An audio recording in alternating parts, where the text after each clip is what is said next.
play a video by Claire Jordan, if I can find it. Um,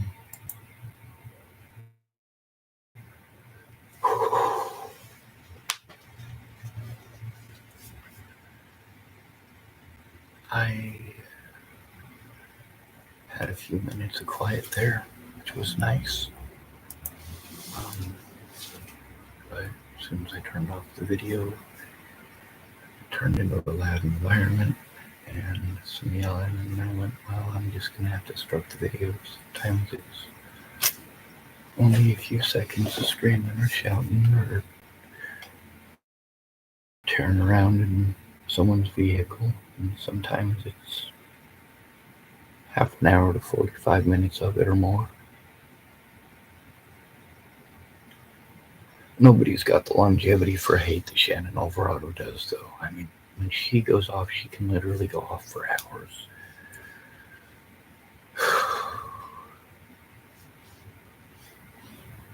Anyway, I guess I'm gonna play a video from Claire Jordan as soon as it pulls up.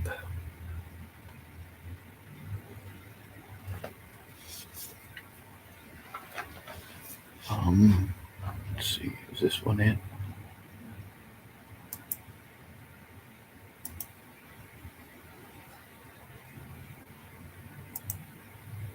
Let me see.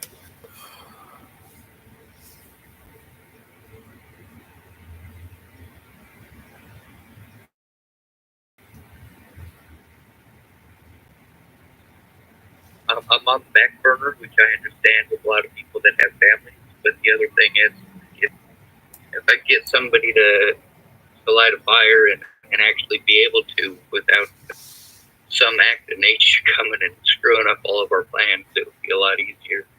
At this point, they've already violated my rights enough that I literally, they're going to railroad me in court on the 15th. My public pretender is trying to pull the mentally ill thing, and they want to have a mental eval because I'm speaking up about the abuse. And if they do that, they're going to fuck me for the rest of my life. The same thing they did in Nebraska, the same thing they did in Colorado. They refused to allow me my rights as a human being, refused to allow me to turn in my predators in law enforcement, and then they allow those law enforcement officers to do whatever they want.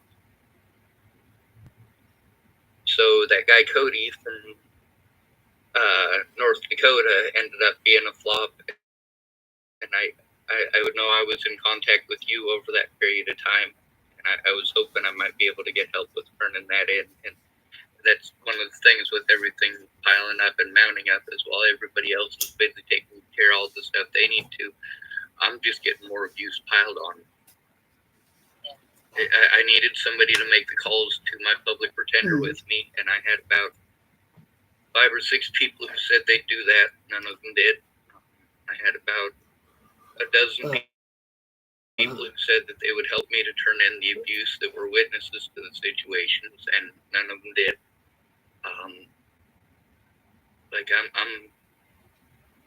I'm overwhelmed with people promising to help and then not showing up, or not messaging back, or the least somebody could do.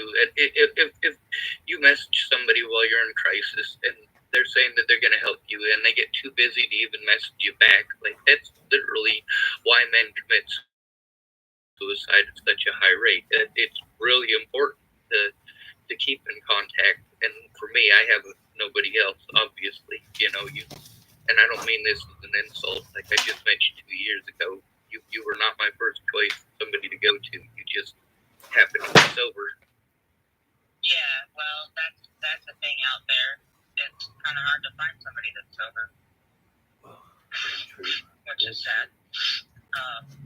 And, I did call with you, but I didn't make much effort after that because everything for me finally came together in a way that was really important to make sure that there's justice for my kids. Yes, ma'am. And so, I did leave a message, and then the police station did call me back, and I let them know what was going on, and made just a quick, non-emergency, and I haven't heard anything back. Was it just an oral report?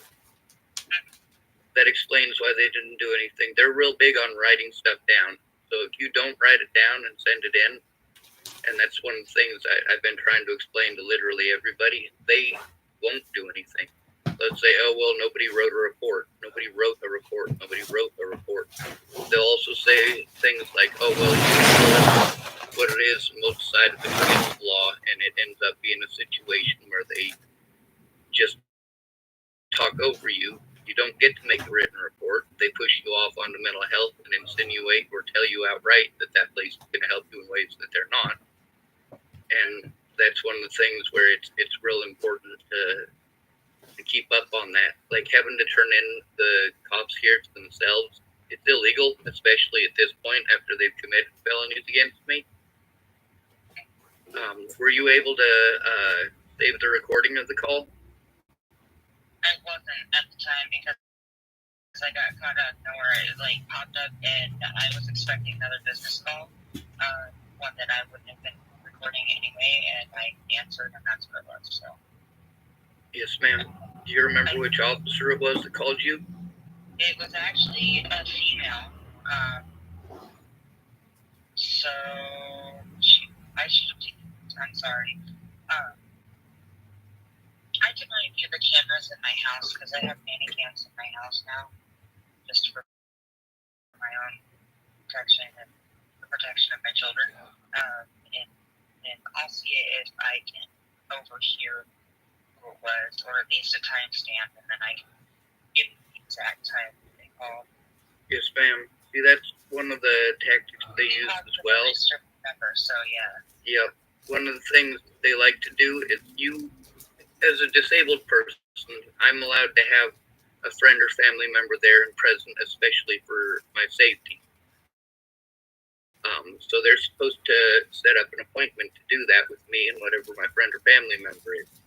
Instead, what they did on multiple occasions, including, you remember the day that you came and saw me and Tara on your way out of town? When they can use it against over at Fred Meyer's? Well, we were supposed to be waiting on a call that was an appointment so that I could have a friend or family member on the phone, and Tara was going to look at the evidence before we ended up and listen to my story a little bit before we ended up having that phone call. Well, that lady never called back. And when I called them back later on that evening, it was a different lady, and she told me that they don't set up appointments. Well, legally, they're supposed to. It's against the law for them to refuse to. Now, with all of this stuff that's supposedly not any of these people's faults, the thing is that there were very easy and common sense things that they could have done. For example, Chris Schindler yesterday was calling me from a restricted number, and I had to block restricted numbers so that I could even use my phone. You know, if I have to dial 911 and I can't dial 911 because there's 30 restricted calls coming in, it's nearly impossible. Now, if my public pretender trying to pull the stuff they're trying to pull that on the 15th. Now, I have to have stuff done at least 7 days before court and turned in, or they get to railroad me, and I literally have nobody that I can ask to do any of that. Meanwhile, I'm in an unsafe Brenda's not getting back a hold of me, and like all these other people that claim that they were going to help, it's a small town, obviously. You know, that thing that I sent you with Chris Stafford coming by and harassing me, that was, I believe, on the 4th, and he's done that like 6 times since then. I've only been able to record it 3 times.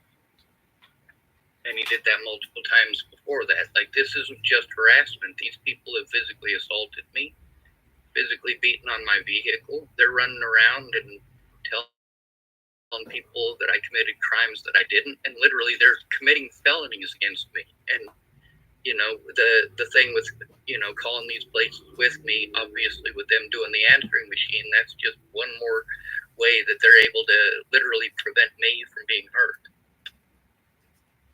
As far as the safety of the police goes, you're aware of the safety issue, so you could help to explain it. And there's a lot of other people here in town that could help to explain it, but most of them are scared shitless of the police. For good reason. So So I don't know.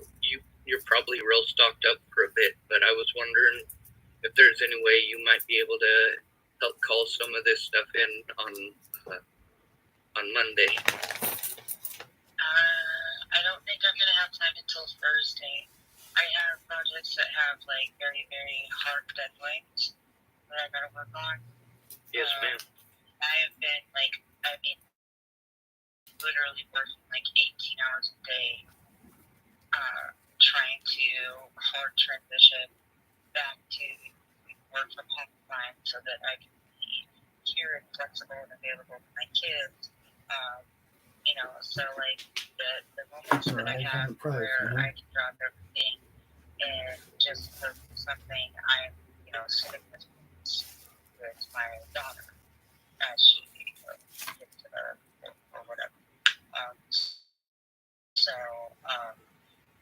Well, Will Chappell at the newspaper here, they might be willing to do a story, especially with the kidnapping situation. I know I sent you the card with that. That's one of the things, like, there's people who had other stuff on their agenda, and some of those agendas were doing drugs and alcohol and getting laid, and some of those people, their agenda was getting their kids, making sure their kids are safe. I can't fault you at all for making sure your kids are safe. Well, they're just finally starting to talk about the things that happened, that they went through, and some of it's pretty scary when you think about, like, they didn't know just how not okay it was, or how brainwashed they ended up being from the whole situation. And so it's a lot. It's a lot of time, and it's a lot of emotional energy. I think it would be really good to.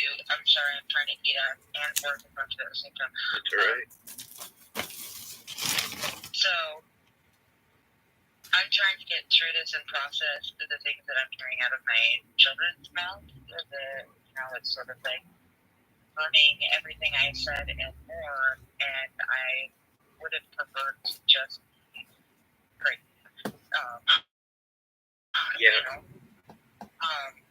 Like if somebody at the end of the day said, nope, that's not what happened, and it's not, I'd be like, well, thank God. But instead, the things that I'm hearing are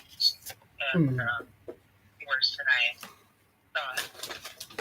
When I made the video about you and the situation there, it's like not the situation where you're at, but after you left, that's all the stuff that you're telling me now is all the stuff that I was like, see, here's the thing, they put their kids at risk, and this is literally the possibilities, and a good possibility, and then it turned out that actually was the situation. So I mean, right, I've seen this enough to know. That's where I was at in like July of 2022. I was at a point of like, oh my God, am I insane, or is this really what's going on? And then, next thing you know, I am left for dead and almost freezing in the Tillamook forest, over the holidays. And there's a lot of stuff that happened in between. But, I did tell people, like, something's wrong. Please do a welfare check.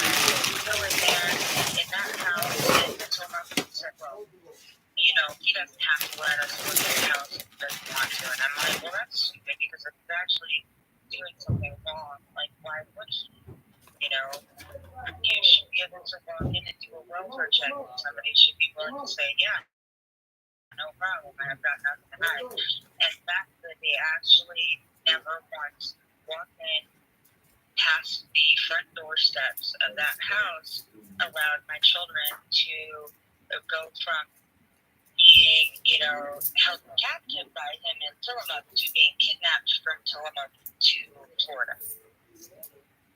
Yes, ma'am. Looks like somebody's trying to call me for attention. Being another stalker. I don't recognize the number. It's an Oregon number, though. I have some business messages coming in from the other side of the planet. Yes, ma'am. This is is where my life is right now. This is why it's taking up so much time, because I'm not just working with people in, Mountain Time Zone or let alone just North America. Right now, I have business Hey, stuff. UPS delivers anywhere. That was my business model.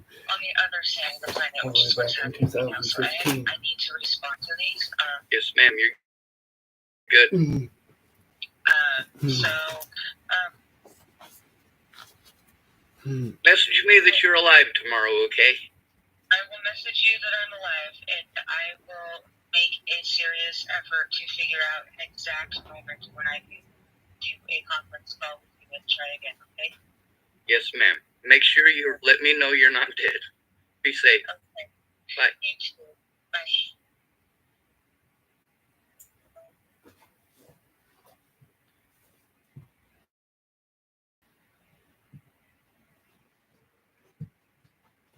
All right. I'm hoping that played. There's a lot more going on too, but I haven't posted it all up. I'm gonna go ahead and end this video.